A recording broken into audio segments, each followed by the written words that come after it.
The Mech Touch. Chapter 130, Mark II. Kelsey walked past the newly installed walls and turrets with a nervous gait. No one stayed calm when they had to face those ferocious defenses. Various bots patrolled the grounds, making sure to inspect the college girl when they hovered close.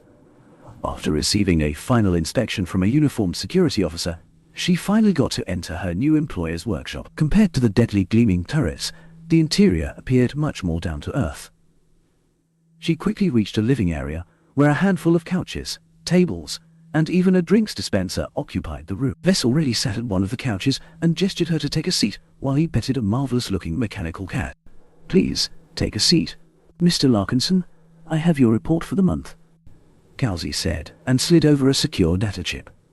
She could have sent it through the galactic net, but considering the sensitivity of the information, she put it in a hard-coded form first. "Give me a summary. Anything going on that I should know about?" "There are hints that another player from Bentime has entered the field. A very wealthy corporation is making inroads with the White Doves. Have you determined their identity? From what my contacts in the Pioneers have inferred, it's likely to be the Ricklin Corporation." Vess stopped petting his cat, causing the animal in question to meow in indignation. "The Ricklins? Sure enough, they're thinking about taking revenge." He sighed and scratched Lucky's head in order to placate his cat. "A traitor used my second-ever fabricated mech to wipe out at least half of their upper echelon.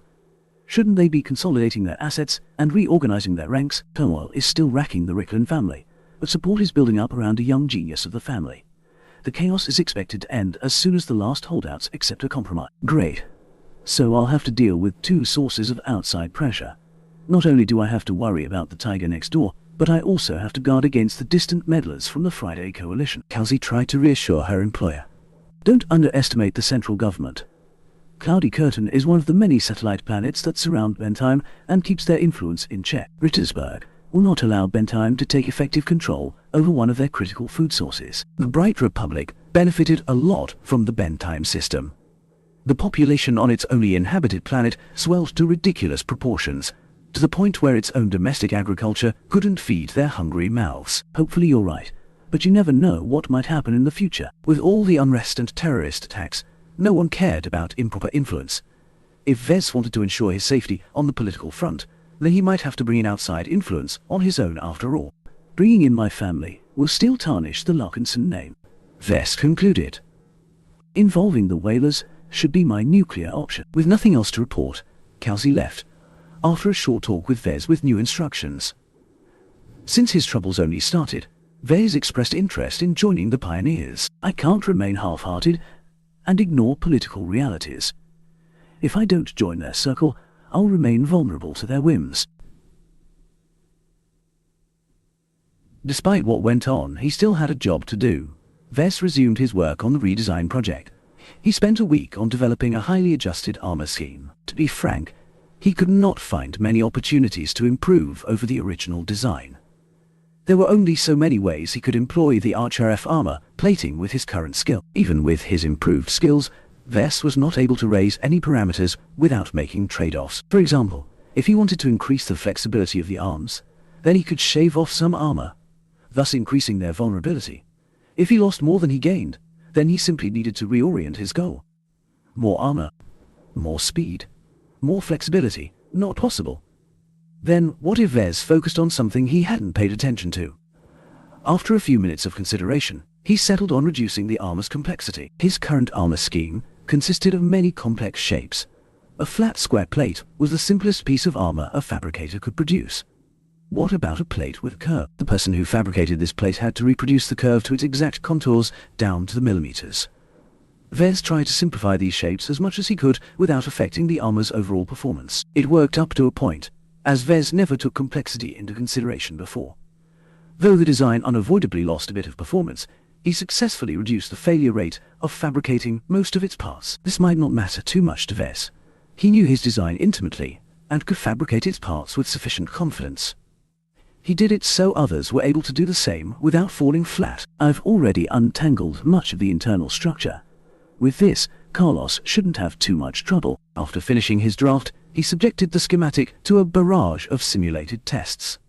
The reduced complexity opened vulnerabilities in his design that slightly lowered the armor's ability to withstand certain kinds of damage. Vess easily patched most of the holes.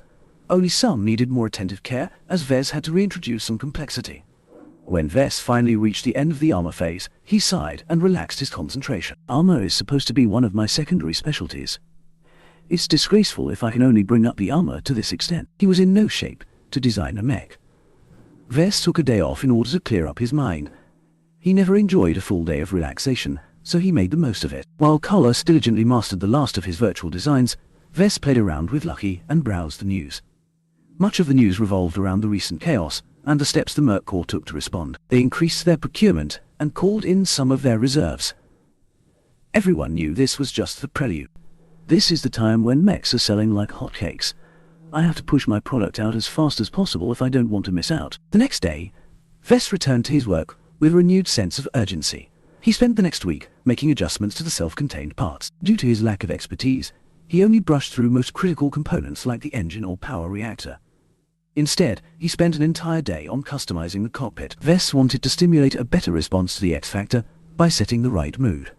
He changed the shape of the chair and adjusted the displays. He also carved the entire metal compartment with ancient-looking sculptures that alluded to the inspirations for the design.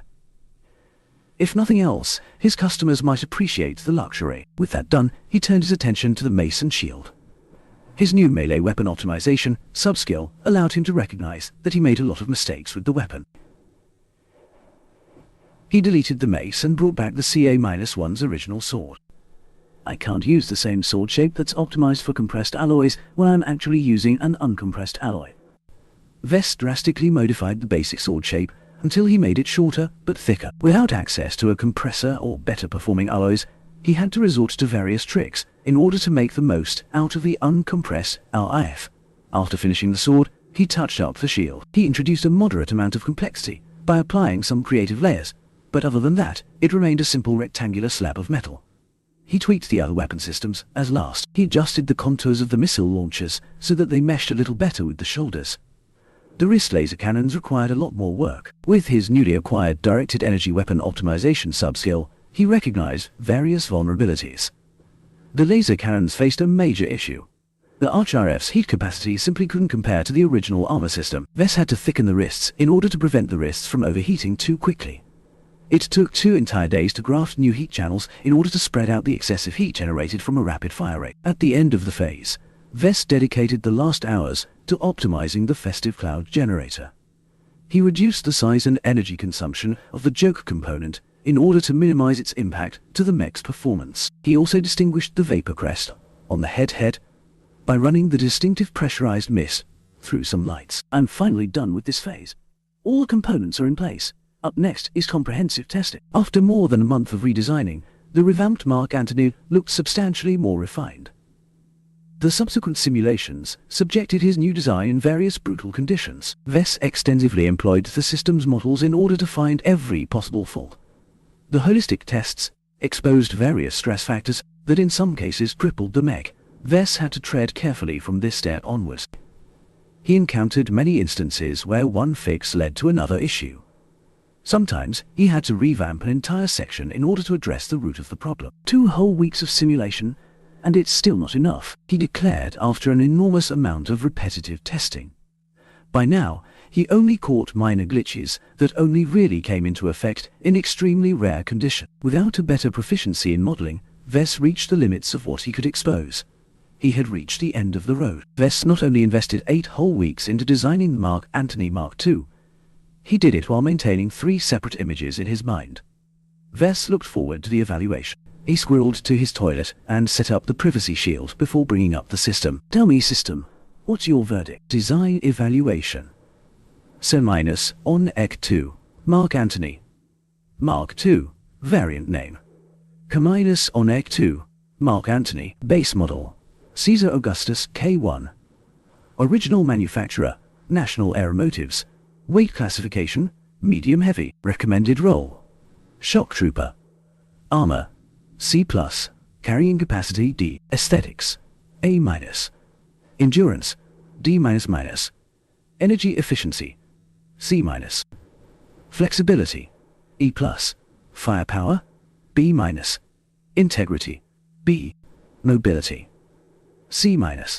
Spotting, C-. X factor, C+. Deviance, 62%. Performance improvement, 23%. Cost efficiency, plus 62%. Overall evaluation. An acceptable variant of the Caesar Augustus. Though very lacking in its armor, compared to the base model, it has achieved an admirable amount of cost savings over the original model. The second version of this variant has turned it into a commercially viable design. No rewards are issued when updating an existing design. "Yes, I did it," he celebrated. Not much had changed at first glance, but Vess instantly recognized the differences. The deceptively unexciting evaluation hid a lot of surprising bombs. First, he successfully raised the X- factors rating. From C to C+, it indicated that holding 3 images at once and using a mech to inspire his design did not result in catastrophic errors. It's still a pain to repeat this method without improving my concentration. I'm also unsure if I'm heading in the right direction. If I increase the amount of inspirations, it becomes increasingly difficult to meld together. At some point, the X factor will simply scatter. No matter the case, Vess uncovered a lot of avenues for further research. Previously, his total lack of understanding prevented him from doing any focused research. Now, he was brimming with questions. Integrity also received a major improvement. After all the work Vess had done to increase the Mark Antony's compartmentalization, he deserved the compliment. His design could finally tough it out in the field. Even if its armor got breached, the Mark II could still fight on, though Vess didn't recommend such a reckless act. The third surprise came from the final 2 ratings. His various optimizations reduced the material needs to fabricating the mech.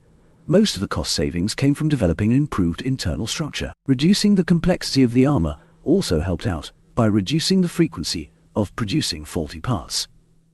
In the end, it came down to performance. The Mark Antony Mark II thoroughly eclipsed the base model, except for armor. Vess still found it a pity to miss out on compressed armor. Still, my mech is a solid performer now. It might not compare to a genuine advanced mech, but it's still a decent bargain. Since the costs hadn't grown at all, Vess could go in 2 different directions with regards to pricing. If he raised the asking price, he could earn a lot more credits per sale. If he kept the price the same, then he'd surely be able to generate a lot more sales for his improved mech. Vess shook his head. Marcella is in charge of my sales. It's largely up to her to set the price. Now that he finished the arduous task of designing the Mark II, Vess deserved a well-earned rest. He basically took no notice of the outside world for 8 straight weeks. It was time to stretch his legs and see how everyone fared.